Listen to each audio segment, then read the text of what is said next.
A warm greeting from your host Davide. The exploration I'm going to talk to you about took place during a night of mid-November.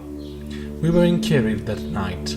For those unfamiliar with the town of Chieri, it is a town located 15 kilometers from the Piedmont capital. Villa Moglia is one of the best known abandoned places among the Piedmont area, even among the youngest people due to its proximity to a school.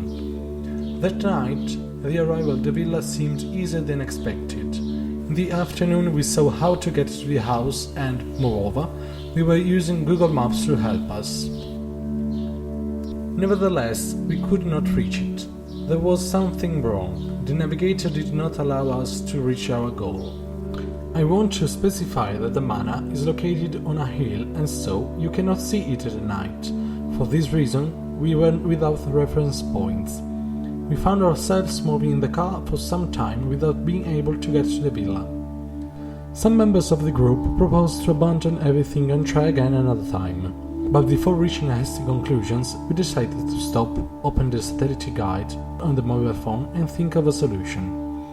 At that moment, Gabriele decided to take the situation in hand.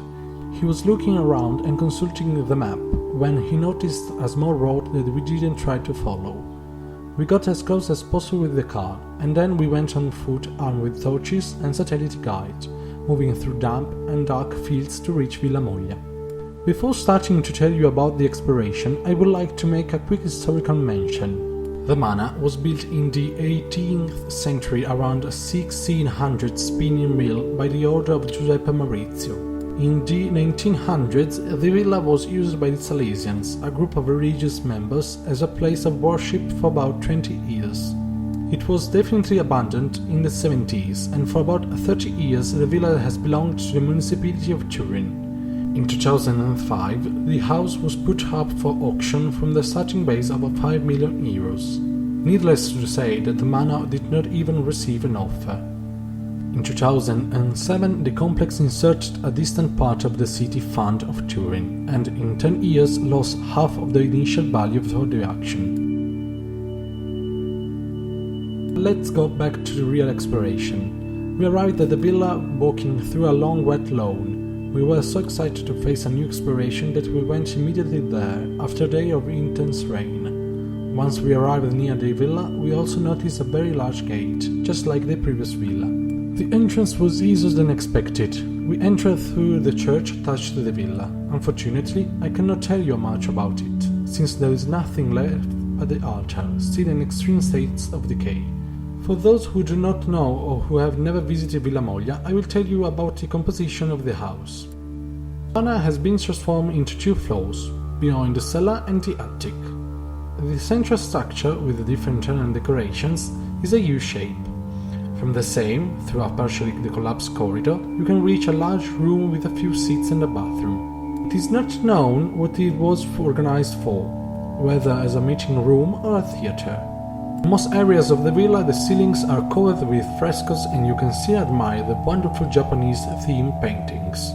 Unfortunately, the villa is now in a far from safe state due to dangerous floors and missing walls.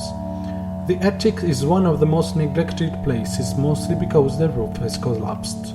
We visited the villa without being aware of a particular detail. For those who believe it, you are never alone in this manor.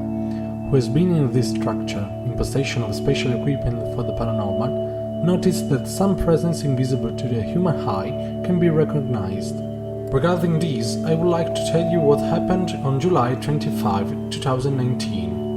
A group of people specialized in paranormal phenomena found the remains of human bones from a school and kneecap in the basement of the house. Unluckily, after the group called the police, nothing has been heard of the event. This time, the return to the car took place in the late night and so also the return to our homes. Personally, I arrived at home at 4 in the morning.